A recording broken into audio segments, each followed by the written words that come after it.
Ngày nayយើងរៀនអំពី vector ក្នុងលំហអញ្ចឹងយើងត្រូវដឹងថាតើយើងរៀនអីខ្លះចំណុចខ្លះដែលយើងត្រូវដឹងឬក៏ចំណុចសំខាន់អីខ្លះដែលយើងត្រូវរៀនក្នុងមេរៀនមួយហ្នឹងលោកគ្រូលើកយក3ចំណុចដំបូងគឺតើតើទៅនឹង coordinate នៃ vector បានន័យថា vector AB ត្រូវរកមិនអញ្ចឹងដើម្បីរក vector AB ឬក៏ vector AC ក៏ដោយគឺយកចុងដកគោលបានន័យថា A ជាគោល B ជាចុងអញ្ចឹងយក xb ដល់ A YB ដល់ YA ហើយនឹង CB ដល់ CA តើតើនឹងរូបមន្តចម្ងាយរវាង2ចំណុចគឺដំបូងគេត្រូវចាំរូបមន្តហ្នឹងត្រូវមានឬការ៉េអញ្ចឹងមកតែមកទៀតឬការ៉េនៃ xb ដល់ A លើ g ការ៉េបូក YB ដល់ YA លើ g ការ៉េហើយ C ដូចគ្នាហ្នឹងគឺជារូបមន្តចម្ងាយរវាង2ចំណុចចម្ងាយពីចំណុចមួយទៅចំណុចមួយទៀតទី3តកតងទៅនឹងcoordinate នៃកណ្ដាលគឺយកបូកចុះនេះចែក2តកតងនៅកណ្ដាលគឺដឹងបូកចុះនេះចែក2យើងមើលមើលអីគេបូកចុះគ្នាគឺ xb បូក YA ចែក2ហើយនឹង YB ដល់ YA សុំទោស YB បូក YA ដូចតែគ្នាហ្នឹងឡើយហ្នឹងគឺ YA បូក YB ក៏បានហើយនឹង CA បូក CB ក៏បានចែក2ដូចគ្នាអញ្ចឹងយើងដឹងថារូបមន្ត3ហ្នឹងគឺសំខាន់ក្នុងការរៀនដំបូងគេនៃ vector ឥឡូវយើងមើលលំហាត់នេះគឺគេឲ្យយើងរក coordinate ចំណុចកណ្ដាលហើយនឹងចម្ងាយរវាង2ចំណុចអូខេតោះឥឡូវទៅដោះស្រាយជាមួយគ្នាលំហាត់នេះគឺដំបូងគេតកតង coordinate ចំណុចកណ្ដាលមកគឺយើងតាមដល់ I ណាអង់គ្លេស I បារាំង E អញ្ចឹង EAB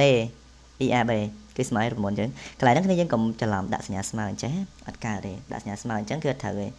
តកតងទៅនឹង coordinate គឺគេដាក់ពងកញ្ចក់បានន័យថារបៀបផ្សេងចេះឃើញមានគ្នាយើងច្រឡំដែរកន្លែងហ្នឹងអញ្ចឹងយើងទៅដាក់ថា EAB គឺមាននេះខ្លះយើងដាក់ពងកញ្ចក់អញ្ចឹងហ្មងគ្នាយើងបើយើងដាក់រូបមន្តក៏បានដែរប្រឡងឬក៏យើងអត់ចង់ដាក់ក៏បានដែរចែក2ចេះត្រូវចែក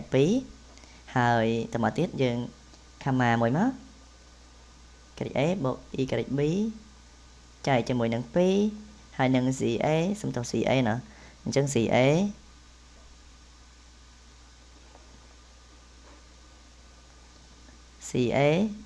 បូកឲ្យ CB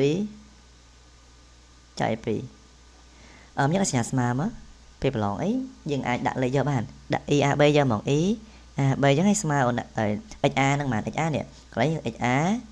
YA CA អានេះគេ XB YB ហើយនឹង CB XA បូកឲ្យ XB បានន័យថាដក1បូកឲ្យដក3ណាអញ្ចឹងដក3នឹងឯងហើយបូកគុណដកលើ2ក្បៀសមួយមកហើយ YA គឺបានន័យថាដក2 YB គឺដក4ចែកឲ្យហើយ2ហើយក្បៀសមួយទៀតCA គឺដក5 CB គឺដក5ទៀតអញ្ចឹងបូកឲ្យដក5គឺដក5កន្លែងហ្នឹងចែក2អញ្ចឹងទៅស្មើអីស្មើនឹង EAB ស្មើនឹងដក4ណោះខាងលើដក4ចែក2គឺដក2សញ្ញាហ្នឹងកុំគិតលឿនពេកយើងគិតតែគិតមួយច្បាស់ដូចដក2ដក4ដក6ចែក2ដកឲ្យ3អញ្ចឹងសាច្បាស់កុំលឿនពេកច្រើនយើងផ្លត់អញ្ចឹងដក10ចែក2ដក5អូខេអញ្ចឹងយើងអាចរកបាននេះ coordinate ចំណុចកណ្ដាលបានន័យថា coordinate ចំណុចកណ្ដាលនៃ AB គឺស្មើនឹងដក2ដក3ហើយនឹង5គេអាចរកមកចំនួនទៀតនេះគឺតកតងចម្ងាយរវាង2ចំណុចតោះឥឡូវយើងលុបនេះចោលយើងធ្វើមួយទៀតចម្ងាយរវាង2ចំណុចគឺធ្វើដូចគ្នាអញ្ចឹងរូបមន្តដូចរូបមន្តលេខ2 sorry រូបមន្តលេខ2គឺតកតងរឹសការ៉េនៅចម្ងាយរវាងចំណុចគឺតកតងនឹងរឹសអញ្ចឹងយើងចាំមកចម្ងាយរវាងចំណុចគេធ្វើមិនតោះឥឡូវចាប់ផ្ដើមទាំងអស់គ្នាស្នូបន្តចម្ងាយរវាង2ចំណុចគេតាំងដោយ AB តែម្ដងណាដូចរូបមន្តនេះចម្ងាយរវាងចំណុចគឺ AB អញ្ចឹងក៏បានឬក៏ដាក់ជា vector AB ក៏បានហើយពាក់ norm មក